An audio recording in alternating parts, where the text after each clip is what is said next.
Rosalinda, ano ang kwento? Ano ang iyong nirereklamo? Nireklamo ko po si Leia. Dahil ang nanay niya po ay nakakautang sa akin ng 385. Ngayon po, gusto ko siyang singilin sa makakautang ng nanay niya. Yun naman pera na yun, kinukuha ko lang din sa tao na para ipalabas. Hindi ko makalain na ganyan mangyayari. Paano ako makakabayad ng utang? Ngayon, kinukuha sa akin yung pera ng mimi-ari. Sabi ko, wala akong maibibigay kasi yung nangutang ay namatay. Ngayon, ang gusto ko, nireklamo ko po si Leia para siya ang magbayad. Oh. Rosalinda, bakit sa iyong isipan dapat ang nagbabayad ng utang ay ang kanyang anak na si Leia? Kasi po, malaking chance na siya ang makabayad dahil siya ay bata. Pwede siya may trabaho siya. Ako wala, may edad na ako. Para ako pang makahanap buhay ngayon. Sa kakagustuhan kong huwag masira ako sa kinukuha kong pera, pati puhunan ko sa manok, naidamay ko na sa pagbibigay sa interest ko sa may-ari ng pera. Iyong pera na pinauutang ay hinihiram mo rin? Opo. Si Aling Ga, yung nanay ni Leia, ang nagdadala ng tao sa iyo para humiram ng pera. Opo. Palabasa nga ho, Kilala mo? kilala ko siya, saka nagdadala siya sa akin ng tao, malaking tiwala ko, ibinigay ko ang pera sa kanya. Sa amo mo, financier. Ang usapan po yan, hati sa tubo sa loob ng 1 buwan. Malaking bagay sa akin yun kasi mga kapatid ko, mga senior na rin, wala akong matatagpuan. Nakikitira lang ako sa kapatid ko. Tapos ganyan pa nangyari sa akin. Ngayon, sinisingil ako. Itong edad ko na to, ano ba naman hahanap buhayin ko? Pati puhunan ko sa manok, natangay na ho sa kakabigay ko ng interes. Sa interest doon sa iyong amo. Kasi ang pagkakaalam ko, nakapagbigay ng interes si Aling Ga na nagkakahalaga ng 10,000 ba? Kaya naging 38,500. Yun ang kapital. Oh, kapital po, 38.5. Pero ho, interest lang yun, hindi nababawasan ang kapital. Ang nababayaran ay interest lamang. Oho. Pagkanong interest ay binabayad buwan-buwan. Kasi po, iba-iba pecha. Hindi ho totally bigla. Pecha a 5, a 10, a 20. Magbibigay ho sila sa akin ng tubo sa 10,000 e 2,000. Hindi Yung 2,000, 1,000 sa amo, 1,000 sa iyo. Oho. Okay. So ngayon sa kagaya nga namatay si Ga, ako magsisorder ngayon sa amo ko. Rosalinda, hindi ba yan bahagi noong risk, ika nga, ng iyong negosyo? Na pag may nangyari na ganoon, ganoon talaga. Hindi ho. Kasi ang ano ko dyan, namatay yung nanay, may pamilya na iwan. Kung ang pamilyang naiwan ay wala rin. Meron naman kasi silang konting pinakakakitaan. Kasi bata pa siya. Okay. Kaya niyang magbigay kahit paano. So ngayon, kayo ba'y nakarating na sa barangay? Opo. O alupon? Ano ba ang inyong pag-uusap? Yung utang ng nanay niya, siya gusto ko siyang magbayad kasi nakinabang din siya siya. Siyempre, magulang yun. Hindi ko naman akalain na lahat ng sinasabi niyang tao, siya pala ang gumagamit. Hindi ako naniniwala. Ang gumagamit ng pera ay si... Ga. Hindi din namin matatanong ang nanay ko kasi nga wala na. So, ibig sabihin, hindi dinadala yung taong nangungutang sa'yo ng personal. Sinasabi lamang. Oho. At kayo naniniwala dahil may tiwala kayo. Oho. Kasi siya, binibigyan ko rin naman siya ng konting pabor. Nagdadala siya sa akin ng tao. Pag nagbayad ng tubo, minaabutan ko siya. Tapos nga ho, yung pinadadala ko sa kanya ang pera, hindi niya dinadala, siya pala gumagalaw. Nalaman niyo ho ito nung pumanaw na si Aling Ga. Oho, yung sinisingil ko na yung tao, wala akong utang. Hindi ko na alam Tito Boy kung gagawin ko Hindi ko malaman kung paano ko mababayaran yung 38.5. Sa edad ko ito, hila ko na pa ako Naririnig po kita, Rosalinda. Tingnan natin kung saan tayo mapupunta dito sa iyong problema. Kita tayo mamaya. Apo, Ha? salamat po.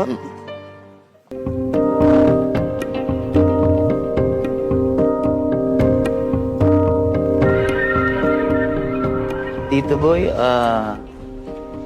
nabanggit naman ni Leia, aminado naman siya na totoong may pagkakautang.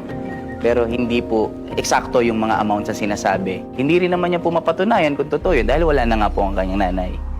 At ang sabi pa, Tito Boy, is yung mga tao daw na ginagarantor bago siya magluwal ng pera si Rosalinda is haharap yung mga taong uutang. Oh, Dapat. Oo, dapat. contrary to what she Yes, said opo. na hindi niya nakikita.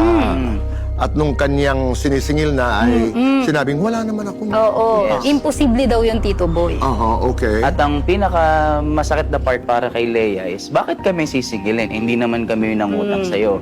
Porke ba nanay namin at ako yung panganay sa magkakapatid, ako na yung mag-shoulder ng utang na hindi ko naman inutang. Okay. Nung nasa ospital pa daw yung nanay niya, Tito Boy, nakaabang na siya para maningil. Sa makatubid na medyo nababastusan Oo. si Leia. Yung, syempre, Aling emotional Rosalinda. sila. At baging nang nawala yung nanay niya, eh Sa ganun pa burod. rin. Na parang kanya konsiderasyon man lang. Pakinggan naman natin ngayon si Leia. Leia. Okay, maraming salamat sa inyong Okay. dalawa. Sige po. Usap tayo ulit mamaya.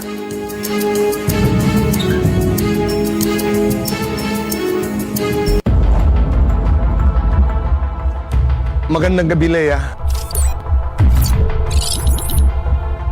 Narinig mo yung salaysay Opo. ni Aling Rosalinda. Ano ang reaksyon mo? Hirap po sa amin kasi hindi rin po namin kayang bayaran yung ganung utang. Lalo na po ako, may 4 po akong anak na pinag-aaral.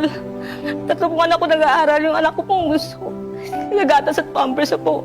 Ako po, nagtitinda lang po ako ng balot minsan sa gabi. Minsan po, wala pa po akong may tinda. Gawa nga po ng, minsan kailangan yung puhunan sa ano namin para mapakain ko yung mga anak ko. Sa awa ko po nag-tricycle lang. Tapos, isa po, wala pa po siyang kinikita. Kaya po, tapos sakit po sa akin na, sa akin pa po ipinasa yung ganong kalaking utang na yun. Kahit ako nga po may sariling utang, hindi ko po mabayaran sa kanya. Tapos na-aware din po kasi para sa karasugan ng tatay ko po sa kanang kapatid ko. Kasi po nagkakaroon na po sila ng, parang nag-stress na rin po, na parang nagka-phobia po sila. Halos ayaw na lumabas ng papa ko, ng bahay. Kasi parang pakiramdam niya lagi siya sisingilin. Ilan kayo magkapatid? Dalawa lamang? 3 po kami. 3. Sabi mo kanina, may utang ka rin kay Aling Rosalinda? Nabayaran mo na, hindi Hindi pa? pa rin po. Magkano naman ang utang mo? 5,000. Nagbabayad ka ba ng interes? Opo. Pero tung huli po nung namatay po ang nanay ko, hindi na po ako nakapagtubo. Kasi nga po, wala po akong hanap buhay eh. Pag nagbibigay ka ng tubo, magkano ang binibigay mo buwan-buwan? 20% po.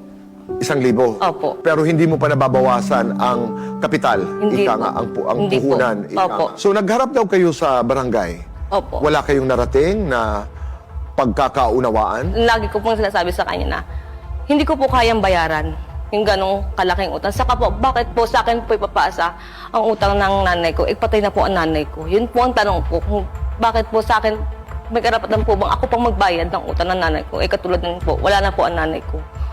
Narinig mo ang kanyang sabi, ikay bata pa, pwede ka pang makapaghanap buhay. Ano ang iyong reaksyon? Opo, may bata pa po. Kaso nga lang po, sa dami po ng anak ko, 4 po ang anak ko. 3 po nag-aaral. May 2 po akong high school, isang elementary. Yung ginagastos po namin sa araw-araw is galing lang po sa kita ng asawa ko. Sa Pagta-tricycle po, minsan po 200, 300. Minsan nga po, 100 pa kung mamalasin eh. Kasi hindi naman po ganun kalakas, kasi hindi naman po kalakas ang pasada doon sa amin eh. Kaya minsan po, nagitinda ako ng balot. Pag may maganda po na nakakabenta po ako, natutuloy-tuloy po. Pero pag yun matumal na po, natitigil na po siya. Mas matagal po yung matigil kaysa magkaroon ako. Kailan ng matumal? Pag umuulan? Opo, yan. Kasi po wala po kami sariling pwesto. Sa labas na lang po kami, sir, nag-aaral pa pong kapatid ko ngayon, college po. At may sakit po siya, rheumatic heart disease po, ang sakit ng kapatid. Okay. Ang masakit po nung ang mama ko is naka-confine. Akala ko po kukamustahin niya lang po eh. Pero hindi yan po, dumating na po yung punto na pagbanggit niya ng utang na nanay ko. Paniningil. Nung parang nagalit ako, hindi mo ba naisip na ang nanay ko naka-confine?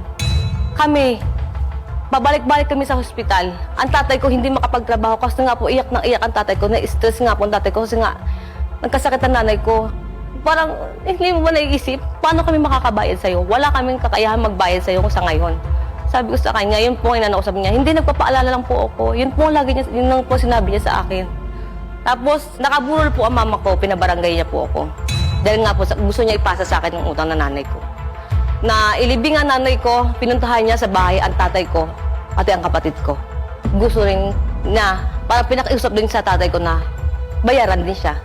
Di man lang nirespeto na nawalan din kami, sir.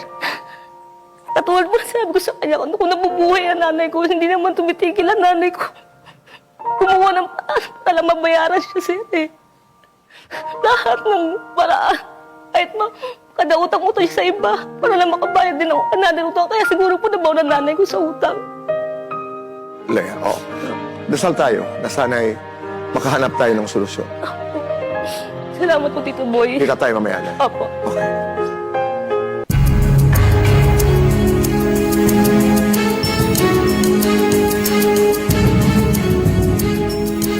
Ano? Tito Boy, hindi daw totoo na inabangan niya sa ospital o siningil niya sa ospital yung magnanay. Kasi ang katwiran naman kasi ni nanay ay biktima lang siya. Biktima lang siya sa tiwalang na ibigay niya sa nanay ni Ate Leia. At ang sinasabi niya pala, hindi pala ibang tao, kundi ang dinadahilan niya, uutang yung asawa niya, uutang yung anak niya. Kaya nagtitiwala Yes. siya.